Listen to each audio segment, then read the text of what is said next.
Thank you very much, Andy.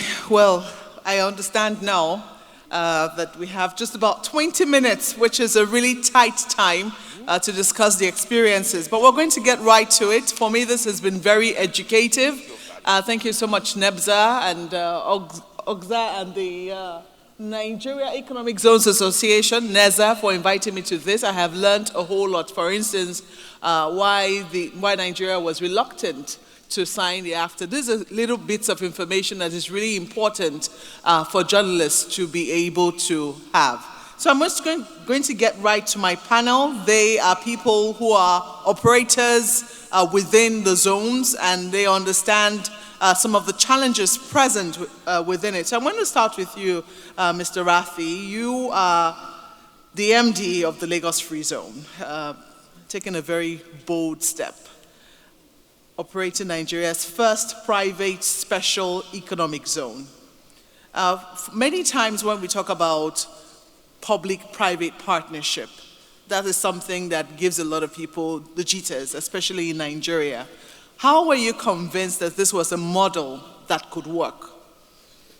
Yeah, so thank you very much and for asking that question. So Lagos Free Zone is a member of Tolaram Group, and we started this journey about 20 years back. And we have got excellent support from all the agencies, especially our regulator, Nigeria Export Processing Zones Authority. Through the successive management changes, the support has remained still. And under the current leadership, I think there has been a lot more dynamism, a lot more improvement in terms of the things which have happened. Now, the biggest example of a PPP project which we have attempted recently is the Lekki Port, wherein the Lagos Free Zone is the anchor sponsor, and then we got in partnership with Federal Government of Nigeria through NPA and Lagos State Government to put together this project along with China Harbour and Engineering Company. And then, so this project will go live by first quarter next year. There is already completion of the construction. So this clearly demonstrates that, yes, I mean, if the PPP model can work, if there is a complete trust and there is an intent to make it work. And of course, on the free zone side, it has been phenomenal. I mean, with all the regulatory agencies which are there, whether it's customs, immigration, DSS, which are present right in the zone, I think along with NEBZA, we have received throughout these 20 years, I think, phenomenal support. Well, it is interesting you talk about phenomenal support and, despite administration changes. Is it the fact that you were based in Lagos, or do you think that this would have worked anywhere else? I think this will work anywhere else because the regime has been there for 30 years and it has stood the test of time. Briefly, yes. There is, I mean, over the last 3-4 years, what has happened is, I think because of some of these private zones coming into picture more and more and doing so much marketing, the whole knowledge around free zones has become increasingly more within the business circles as well as within the government agencies. And under the current leadership of NEBZA, they have also tried their best. For example, some of the things like the SEC related matters, wherein the free zones couldn't go to the capital markets. Now, with those changes which will happen in the next 6 to 8 months, you can actually tap the capital markets. Apart from that, the eNEBZA platform, for example. So those are the things which have happened. And I mean, we clearly see special economic zones as playing a pivotal role under the Continental Free Trade, the area treaty as well. So, unless there is this complete cohesion and complete coordination between the regulatory agencies and the private players, this cannot happen. So, I mean, we are very optimistic about the future of special economic zones in Nigeria. Well, I'll talk to you about the future much later, but let me come to you, Mr. Sholibo. You're one of the type of clients that Mr. Rathi will be seeking to attract. You currently operate in one of the, or shall I say the biggest, you can confirm to us if it's the biggest one, the biggest oil and gas free trading zone. Were the incentives as advertised what you got when you finally plugged in? Well, I think the first thing to say is that just like Dinesh here has mentioned, our experience, notorious experience within the free zone, supervised by our regulators, the oil and gas free trade zone, was very unique.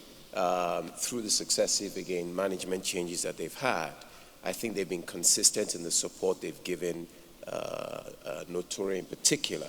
We came in with a specific value chain where we have related companies that utilize oil and gas especially on our zone to create fertilizer, to attract companies that need gas as feedstock, and to create power. So we have excess power on our land. We try to give that power to the national grid, but nonetheless we give the power to the folks that are in the free zone, and then we have gas to use for fertilizer. We literally just last week increased our capacity on power as well.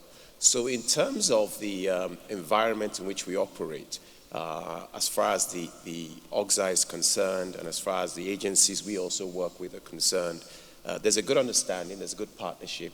We're not quite as long in the tooth as the Lagos Free Zone folks. We're only about 5-6 years. But it's been good so far. There are areas which I think we all agree needs improvement and we can improve upon, but the experience has been great so far. Okay, so what I would like to confirm, I mean, you have said that the experience has been great, but I really want to confirm that the incentives as advertised was what you got. I think absolutely. I think early days yet. If you look at a typical free trade zone, they tend to focus more on the logistics side. Notorious, like I said, is a bit more unique, where we're looking at folks who are using gas. They're more manufacturing type companies. And so you will need a bit more time before you can tell whether, certainly in terms of investment into the country, great. Investment for us, in terms of returns for us, I think it's been good so far, but we need a few more years before we can actually be able to confirm that. All right, Mr. Shandobo, thank you. Let me come to you, Mr. Obodoke. I hope I'm pronouncing that right. If I'm not, please kindly correct me. You are pardoned. Thank you. Tax holidays. I remember when I went to NEBSA's site, the first thing I saw advertised there was tax holidays.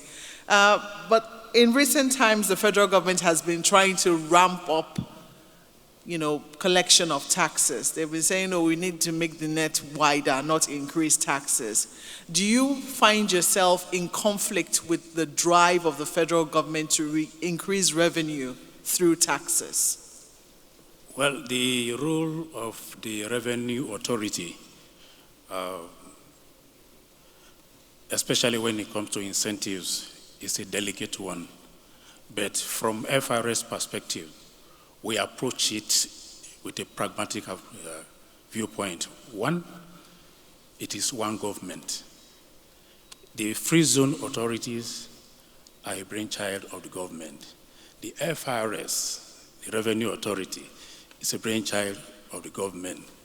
I think issues will only arise if we work and operate in silos without looking at the multiplier and the interlinkages between our functions. There is this general perception that those who are in the free zones, that there are no taxes to be collected. Actually, there are. What we ask ourselves is, how are these taxes collected? We know that the exemptions and the incentives are meant for the operators. But we also have Nigerians who are working in the zones who pay taxes, their payee, to the respective jurisdictions where the zones are located. We also have entities that provide services for them.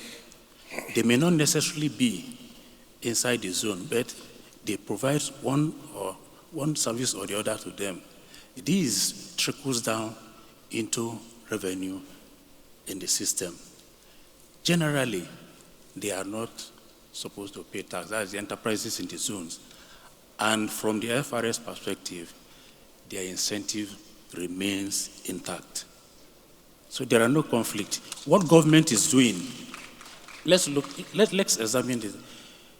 Government is there to serve the people, provide security, give employment, industrialize, ensure social order. If we collect tax revenue, what do we want to use the revenue for? These things that I've mentioned are what the revenues are to be used for, especially on the side of economic development. We have the players in the zones who are driving the economic development of the country presently. I think for those of us who are conversant with the industrial zones in Lagos in the past, Ijora, Causeway, Ilupeju, Ikeja, when you visit those areas presently, you will find that most of the factories have become churches. While those places are going down, the free zones, new enterprises are coming up in those areas. So it is in the interest, the overall interest of the nation that the free zones strive and grow. And tax revenue may not necessarily come from there, but the overall objective of the nation is being achieved. Thank you.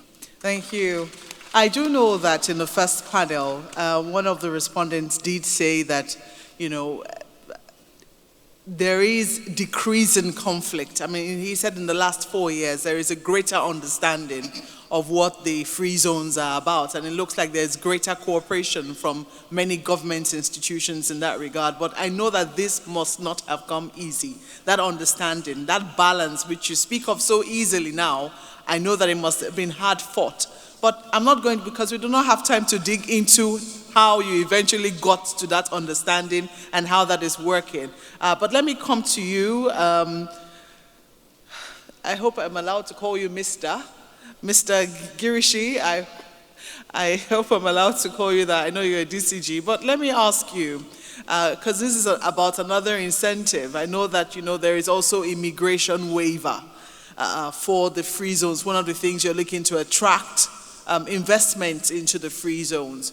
And sometimes it might not exactly sit pretty when you look at the fact that Nigeria's unemployment rate right now is currently at over 33%. They say if you look at the unemployment rate of young people, we're looking at over 50%.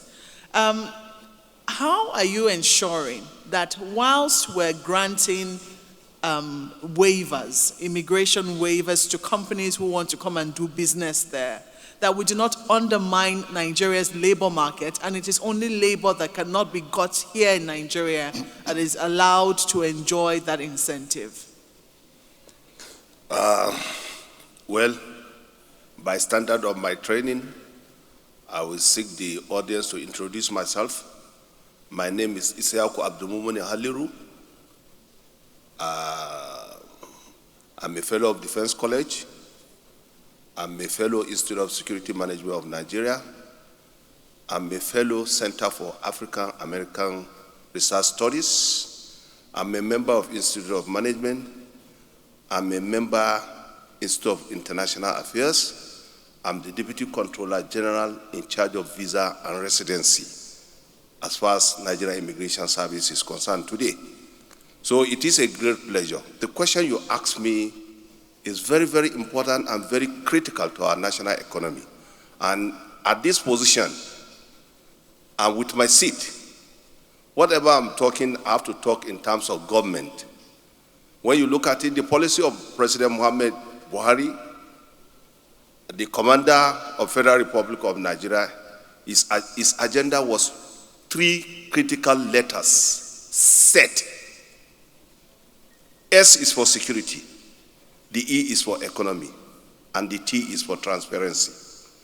The security is if there is well-being in Nigeria, the economy will grow, and the part of its economy transformation policy is to add value to economy. That's to diversify economy, and that is why we have direct investment, whereby foreigners can come and invest into the country.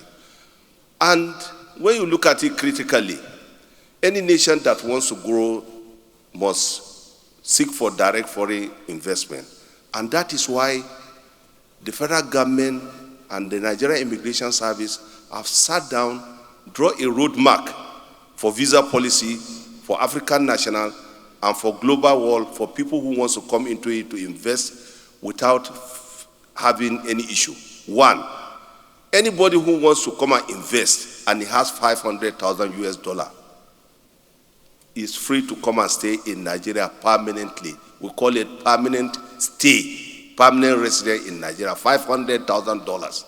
And it is very painful that most of the critical investors in the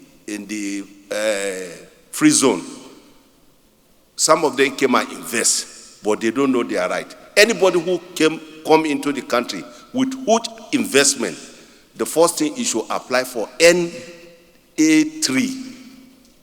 We have NA3,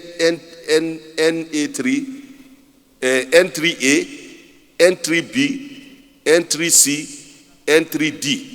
This visa is meant for economic development for people who want to invest in small scale, medium scale, large scale to establish industries.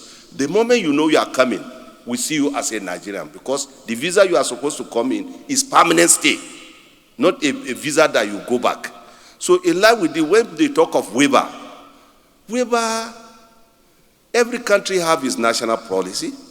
Every country has to protect its national interests. Every nation too have to look holistically how its citizens will have their right and have employment, because lack of employment will create insecurity in every nation and or in any nation. So based on that, waivers are given. That's why that N3A, N3B, N3C, N3D is provided in our visa policy.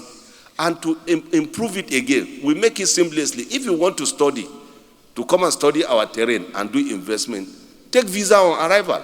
You don't need to stress yourself going to the embassy. Apply online, we grant you the visa, come and study our environment. But before we give you visa, you know we must classify you. So when you talk of quota is a permission for an expatriate to work in a country. And quota have lifespan. It is 2 years duration. First issue is granted for 3 years. And the aim of any quota that is issued, there is a clause that there must be Nigerian understudying that position, which means that after some specific years, the company is supposed to relinquish that position to a Nigerian, whereby the lifespan of quota granted to any company is 10 years, except if the company decides to seek for PUR, that is permanent until review. Permanent until review, you have to pay almost $10,000 for that facility, and once you are given, which means you can stay in Nigeria permanently, we call it PUR quota. But other quotas, if it's granted, is 10 years. After 10 years, it is finished, the expatriate must go. And why we adopt it? DCG, sorry to interrupt you. I mean, our time is really going. So let me get you to, home in on the question. You've talked about the waivers which people who have over $500,000 and want to come and invest here can enjoy. And you've also spoken about a quota, which is also renewable, but also have conditions that Nigerians must be understudying. Is it the duty of the Immigration Service to enforce that? If it is, how are you making sure Thank you very that much. quota is not exceeded and that Nigerians are understudying? Thank you very much. This is a critical question. Our primary duties is to provide non-Nigerians in our midst. And on our three elements, as I was making opening remarks, it is one, at point of leaving your country, you have to apply for visa, which means you have to meet an immigration officer in all the embassies to grant you visa. Two, when you are coming into the airport, we have to profile you to know what you want to come to do. We want whether you are a terrorist, whether you are a criminal, whether you are a drug baron, whether you are into money laundering, whether you are a terrorist. It is our duty to deter you at the point of entry into Nigeria. And when you come in, what are you going to do? If you come in for last investment, you establish a company, it is the duty of Nigeria Immigration Service to carry out company inspection, to see numbers of Nigerians employed, numbers of expatriates, positions of Nigerians that they are occupying in that company. And once we realize that a position that is meant for a Nigerian is being occupied by expatriate, it is our duty to revoke it. It is there in our act. And those are our critical role, so that our Nigerians can have employment, have their right. And you see, when you look at companies who come for investment, you see a company will be established. I will give you like the free zone in Guangdong. DCG, I'm afraid you've already answered my question. Okay. Thank you so much Thank for your response. Madam, I have saved you. It's certainly your last but certainly not least. Let me ask you, because I also know that the customs has been under huge pressure in terms of government revenue as well. And it's one of the areas where people wonder, when you talk about free zones, the excise duties that should come to government coffers. I do not know whether there is sufficient understanding in terms of the balancing act that needs to take place within, industries inside of the free zones, and how their relation, especially now that they are now free zones, relating more with the Nigerian economy rather than just for exports as they were originally meant to be. Thank you very much. The free zone, let's get it right first, is a different country within a country. So I want us to take this home, that the laws that are binding on ordinary trade imports in Nigeria does not really apply in the free zone, because the free zone is set up under a different kind of law. And the take on custom is this. I think in understanding how we operate in the free zone, let me give a very brief background. The goods that are brought into the free zones are brought in duty-free. This is one of the government's incentives given to investors. Then, when we don't go out, all out to collect revenue, that is not what we are supposed to do in the free zone. But we do collect revenue. But we collect duty only on the imported raw materials that went into the production of a particular product. Let me give an example. If you're producing these glasses in the free zone, you will not collect revenue on it based on the finished product that is glasses. You will collect revenue on the raw materials that are imported, only the ones that are imported that went into the production of these glasses. That is the work of customs. Our main job is actually to generate revenue for government, but government has a beautiful thoughts in the siting of free trade zones to bring in development, to bring in employment, transfer of technology, and all that. And it is the job of customs to make sure that this is well understood. Not just collect revenue, no. It is the job of customs to even make other agencies within the zone to act within the laws and the procedures of a free zone.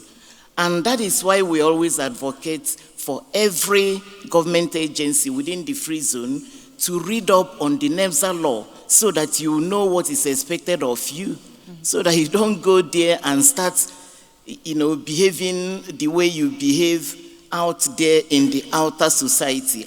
When I say outer society, I mean in Apapa Port now. It is not the way the custom officers that are domiciled in the free trade zones behave and operate within the Apapa ports. Not the same way they operate in the free trade zones. The laws is there are special different. training for those officers? Do they understand that? Of course, they do. Okay. They do understand that. Let me state this. If 7 raw materials went into the production of these glasses, and 3 out of the 7 are imported, you only charge duty on the 3 raw materials that are imported. The other 4 that are generated within, you don't charge anything on it. And you charge this duty based on the particular rates of duty of the raw materials we are talking about. Raw materials, some of them are 5%, some of them are 10%, some of them are even 20%. So you charge the duty based on the particular raw materials that went into the production. Well, I wish that there was a manufacturer on my panel. It would have been interesting to hear what their experience has And been. please, I want to add Okay. that in collecting this duty, Yes. it's only when goods being produced or assembled in the free zones are being exported into the customs territory, that is into Nigeria. That is when you collect this duty. The goods that are produced in the free zones that are for export out of Nigeria, they are duty free, okay? And when you are also collecting the duty for the goods going into the customs territory, you don't charge freight. This is one of the government incentives there. Okay, I see that Mr. Rathi wants to quickly have a response to that. So just wanted to add that, our experience has been exactly that, and Madam DCG ma'am has been extremely supportive of putting this whole thing as part of the customs system itself. So it's auto-generated. So, due credit to her for leading this from the front. Thank you so much for your response to that and for corroborating what it is that she said. So, ma'am, as we wrap this up, and I'm going to be begging our organizers for 1 minute for us to quickly wrap this up. How do you think that institutional memory, which we see that is really important, which people like Mr. Rathi have said have helped them through establishing the Lagos Free Zone, for instance, how do you think it can be preserved within institutions like yours? In 30 seconds or less, if you can. For customs? Yes, please. Please, I want to make this appeal that every agency that works in a free trade zone to know that government has some beautiful thoughts in citing free zones. It's not about revenue. It's not about collecting taxes. There are different ways of collection of taxes. The one, and everything really goes to the federal government when the chips are down. But it doesn't have to be customs collecting it. You understand what I'm saying? It doesn't have to be customs. There are taxes that are paid by enterprises in the free zone, probably to the government, to the state government where they are cited. These are taxes. But altogether, it all goes to the federal government. I am saying that we are working here to make sure that Nigeria is made a better place through the free trade zones. It can be done. Look at Dubai, for instance. Why is Nigeria not getting there? And I want to also plead that there must be that enabling environment for everybody to be able to operate. If you're citing beautiful trade, like what we have in Lagos, in the Lagos Free Trade Zone, Lekki Free Trade Zone, and then Guangdong roads, the necessary basic things must be put in place for every thoughts of government to be achieved. Okay. That is what we are saying. Yeah, but what I want to know is for when you leave, for instance, I mean, you won't be in customs forever. No, I won't be in customs Yeah, so forever. how do we ensure that we there are is bringing institutional up- memory? We keep on training. And of course, there is a standard operation procedures, which is in place for anybody coming after me or coming after people after me. They key into that. Okay. And they act accordingly. All right, thank you very much. DCG Haliru, can you tell us what it is that the Nigerian immigration system is putting in place to ensure that, the visa application process is more seamless for those who are coming from outside of the country? First of all, I would not only suggest on visa. I would suggest things that will improve our economy and what is tenable. I think there was one conference we held in Lagos, and I wrote a position paper on that in my service, that I will like the government to look inwardly for institutional memory that we want direct foreign investors to come into the country. But we have to be liberal in policies, whereby somebody is coming to invest, the license should be 10 years. When you look at Ghana now, anybody who wants to go and invest Ghana, his license that is issued to it is 10 years. And within that 10 years, no tax payment. And we should not allow people who have interest in Nigeria, because we are naturally blessed in gold, in oil, in diamond, in tantalum, in quartz, in all the states. The free zones should take up good opportunities. Like in my own state, most of the time you are working, you see gold. Yes. But people, because there is no presence of investors, we are thinking of terrorists. These terrorists are human beings. They don't have two lives. They too fear human beings. That's the reality. Even an armed robber is afraid of somebody who is not having gun, because he's fear to be attacked or to be killed. DCG, I hear in the audience that people would like to meet you afterwards to Yes. find out what So state you're from. what I'm saying, Noshel, in terms of our visa, Yeah. when you look at it critically, in Africa and the world, no country have adopted a visa policy that is so clean and so good and so easy like Nigeria. We have 79 categories of visa. We should clap for ourselves. 79 categories of visa. We should clap for ourselves. No country have ever done that. If you are retired, you want to come and stay in Nigeria to come and enjoy your retirement benefit, the visa is there for you. So it is seamless. It's seamless. Okay, we'll continue to ask our expatriates if Thank we you. find And it that way. You can ask the expatriate. They are Okay. here. Thank you. And we don't deal with people. We deal through with all our facility is through e-platform All right. or net. Thank you. Thank you so much. Mr. Obodoeke, let me come to you. Because I see that it would look like the role of the FIRS in the free zones. I do not know if it's greatly reduced, but I also hear in the previous conversations that there have been friction between between the state's tax authorities and the free zone operators, those within the free zone area. How is the FIRS collaborating with the states to increase their knowledge of what the free zones are about, and to ensure that the tax collection, if there are any, is seamless in that regard? Thank you very much. Let me start by saying that the relationship between FRS and the free zones has significantly improved in the very recent time. Indeed, we have MOUs that have been signed and even operating guidelines, which is to ensure that it is not a flash in the pan. After one administration goes, another will come. No. The two sides of the coin are ensuring that this lasts longer. Let me also state that the kind of fiscal arrangement we have in Nigeria, we have the FRS at the center, but we also have the states and the local government. Indeed.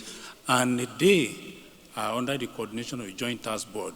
So one of the takeaways I want to also put forward here is that while the free zone entities are wrapping up their relationship with FRS, perhaps there will also be need to reach out to the Joint Task Board, because so many of the complaints that comes will still emanate from that segment.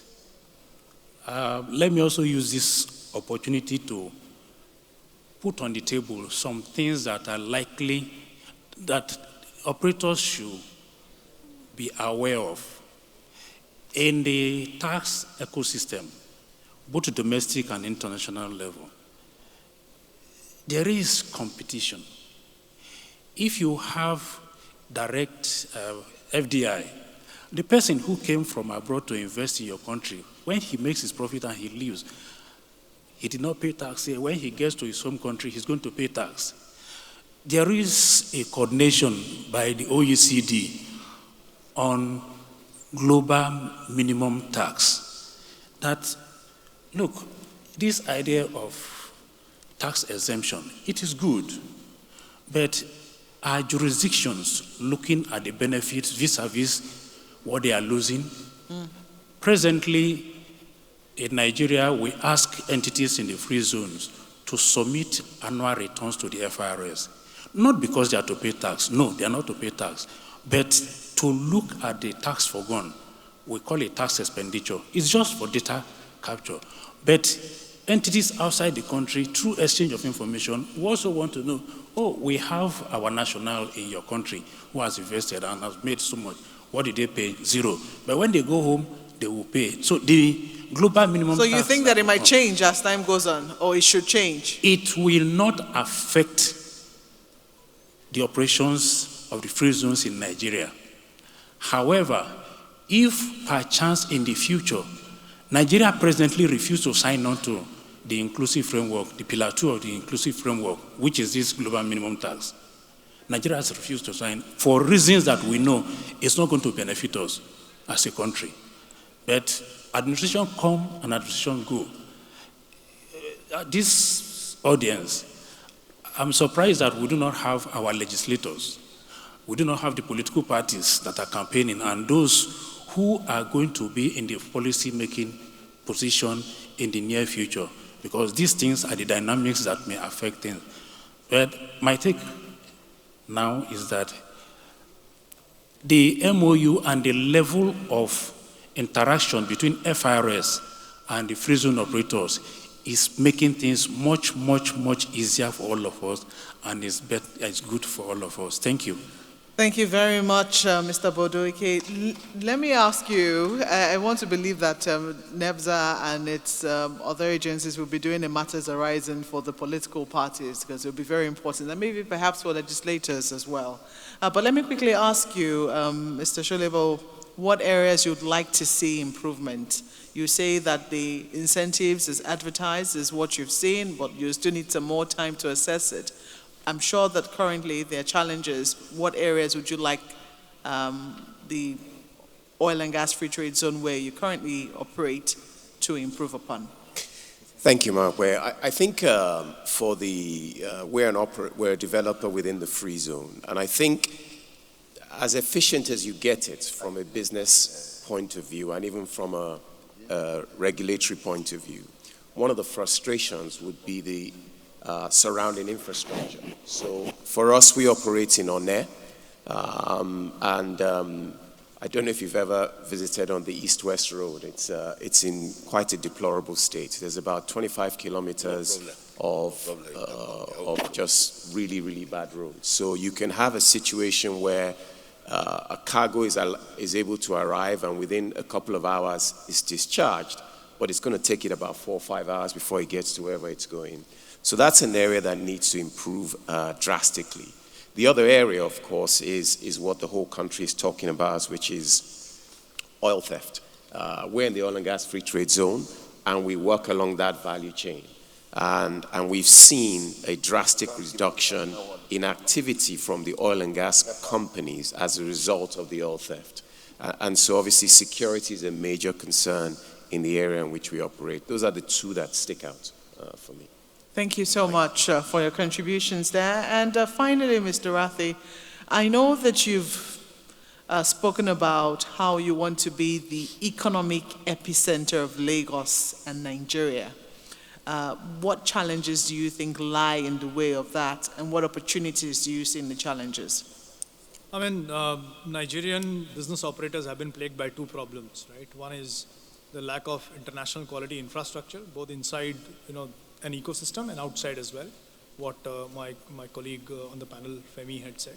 And the second is the ease of doing business. Now, the special economic zone framework actually is a silver bullet and a panacea to these two problems. And I can explain it how we have done it in the free zone. So in Lagos free zone, I mean, one of the biggest challenges which a business operator faces is the logistics, seamless logistics in and out of the country. With Lekki Port, I think that gets sorted out. Apart from that, the energy becomes the second problem.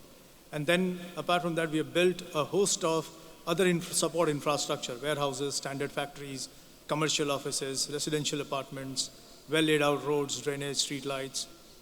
In terms of common shared services, we have a truck park, medical facilities, fire station. So all of these police station for additional security. So all of this actually help a business operator to latch onto this and operate seamlessly. And then the one-stop shop, which which the government has been talking about, it really actually you can see it in action in a free zone, where you have the immigration, customs, NEBSA, DSS working hand in hand to provide quality services to the operators. Now, in terms of the challenges, I would agree with Femi, the external infrastructure remains a challenge for most of us. The second challenge is, the continued and seamless, I think, transition of knowledge when people changes at the government level, right? So that is something to make it institutional. I think that is something which is needed. For example, if tomorrow the leadership of NEBSA changes, the level of dynamism should not go down, right? It should enhance or continue at the current level. And same with customs as well, I think. So these are the agencies which hold, in their hands the success or failure of special economic zones in the country. Thank you very much for your contribution. At this juncture, I have to thank my panelists. Thank you so much for your contributions. Dinesh Rathi, MD Lagos Free Zone, Mr. Femi Sholebo, who is the MD Notori Oil and Gas, Mr. Lucky Obodoeke, Director Tax Incentives at the FIRS, Haliru Gishiri, who is the DCG Nigeria Immigration Service. MFR, put that MFR. My apologies, MFR. The national honor. Haliru Gishiri, MFR, DCG, and the Nigeria Immigration Service. Kathleen Ekekezie, who is also DCG Customs Excise at the Nigeria Customs Service. Thank you so much for your contributions this afternoon, and thank you for listening, our wonderful audience. Thank you so much. Thank you.